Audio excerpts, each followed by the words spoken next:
Welcome to Couples Therapy in 7 Words Short Takes. Bruce, what are we talking about today? I want to talk about one of my favorite topics, stability and intimacy. Just want to give a brief view. This is the little spiel that I give to almost every couple in the first session. It always happens, seems to happen about 20, 25 minutes in. I've already done a diagram of their family, and I will say to them, have you seen any of this stuff on my website? And of course, now after we do this short take, I'll be able to point to this short take. Have you seen that short take I do on stability and intimacy? Well, if you haven't, here it is, folks. Maybe this will save a few minutes in my sessions going forward. I don't know. So my short take on stability and intimacy, I claim, and not a controversial claim, so many different ways of looking at why do we couple up. Well, let me ask you that. Why do people couple up? Why does our species do that? Well, first, companionship, Yep. procreation, Yep. having a family, Yeah.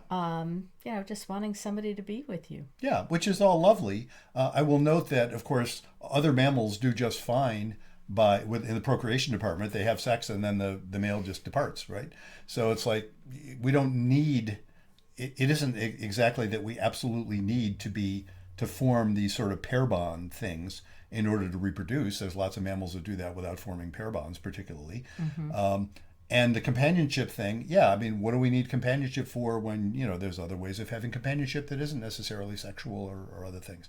Having said all that, one way of describing, my favorite way of describing why human beings do what we do is we're trying to fulfill two different sets of needs. And I talk about two different sets, and I already telegraph what they are, stability and intimacy. I talk about those two separately because the skills you need for stability are actually not only different from the skills you need for intimacy, they're somewhat in conflict.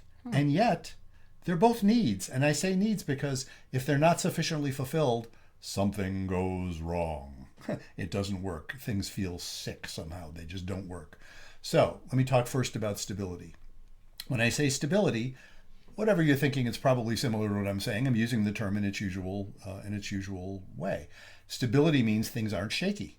So if things are stable, typically means you're not terribly anxious about them. If you wake up in the morning and you're not anxious about your relationship, then your relationship by definition is stable. It's like, well, then I don't expect anything bad to happen, so I guess it's okay. I have no reason to think it's been okay for a while. Things seem to be fine. We both seem to be getting along. It's great. That's stability. Stability is lovely. If you know where your next meal is coming from, that's stable. Or to put it in the negative, if you don't, that's very unstable. It causes lots of anxiety. If mostly you're capable and competent to do the kind of jobs you do and you know how to earn a living and you know how to work the system in the ways you need to, and you're mostly sober so that you show up when you say you're going to show up, all of those things are stability factors. The vast majority of couples I work with are very good in the stability department. They come in, they're not crazy, they're not stupid, they're not evil, they're regular old people doing the best they can, like we all are. And they're usually pretty good at stability. To show up in an outpatient therapy situation, usually pretty good at stability. Have I met exceptions? Yes, but most of the folks are pretty good at that. Intimacy is where they have trouble. Now, what do I mean by intimacy? Here I better define my terms. I don't just mean sex. What I mean by intimacy is, broadly speaking, when you are present and honest with yourself and each other. That's what intimacy is. Nobody, no couples, no individuals are intimate 24/7. I get distracted from myself. I'm not always totally present, and same for you and same for anybody else. But when two people are both present and honest with themselves and each other, so they can actually hear themselves and hear each other, and they're willing to say what they want to say and they're willing to hear what their other person is hearing, that's what I mean by intimacy. Of course, physical intimacy, sex, for example, is physical intimacy too. But when you're actually present and in your bodies with each other, that's intimate. And that's what I actually refer to that as good sex, not just sex, but good sex. So what is the chief skills of stability, chief skills of intimacy? I said they're somewhat in conflict. The chief skills of stability are all about keeping the anxiety level low, all that stuff I was talking about. The chief skill of intimacy, I'll let you answer this. You know what the chief skill of intimacy is. Willing to tolerate the anxiety. Exactly. It is the willingness and ability to tolerate the anxiety. Right. Tolerating the anxiety, because intimacy often is scary. Now, people will sometimes look at me funny when I say that, because isn't intimacy supposed to feel good? Well, of course it does when it does. when you're having one of those lovely times where you're just enjoying each other and everything is going smoothly, that's lovely. That could be intimate time. That's great. But intimacy also involves things like, for example, giving a garden variety complaint. Just saying, hey, I wish you would do X, Y, or Z that you're not doing, or I wish you wouldn't do X, Y, or Z that you are doing. Something like that is going to raise anxiety, especially if a couple has a history of getting into nasty fights anytime somebody raises the other's anxiety. So that, of course, becomes a vicious cycle.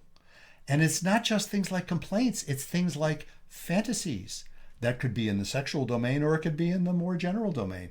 Oh, I've had this urge that I'd like us to try living abroad for 6 months with that, but I'm worried you're going to freak out if I even suggest that, or again, in the bedroom. Well, I've been thinking about trying something you might think is a little weird or kinky, and I'm worried that if I suggest it, you're going to think I'm weird and you're going to not want me anymore. All of those things are anxiety producing. So what stable couples tend to do is avoid it. They will avoid the anxiety that comes with raising issues with being intimate. And so my basic thesis here is that they're both needs. So that, ironically, avoiding intimacy, avoiding the anxiety that comes with intimacy, becomes itself destabilizing. Lack of intimacy becomes destabilizing. And I always like to finish my little spiel, as I will finish this, with my favorite metaphor about stability and intimacy. If you think about a plant that is planted in fertile soil, and it starts to grow, germinates and sprouts and starts to grow. Then somebody comes along and paves a sidewalk over it. And why might they pave a sidewalk over it? Well, it makes things more stable to walk on, right? That's what sidewalks are all about, stability. Somebody comes along, paves a sidewalk.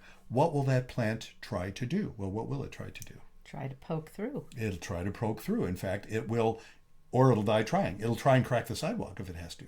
And we've all seen cracked sidewalks with plants growing through, That phenomenon, if you think about that plant, the roots provide stability, but intimacy is the energy for growth. Living organisms, and of course, a couple, just like individuals, a couple is a living organism, wants to be intimate with its environment. It wants to grow.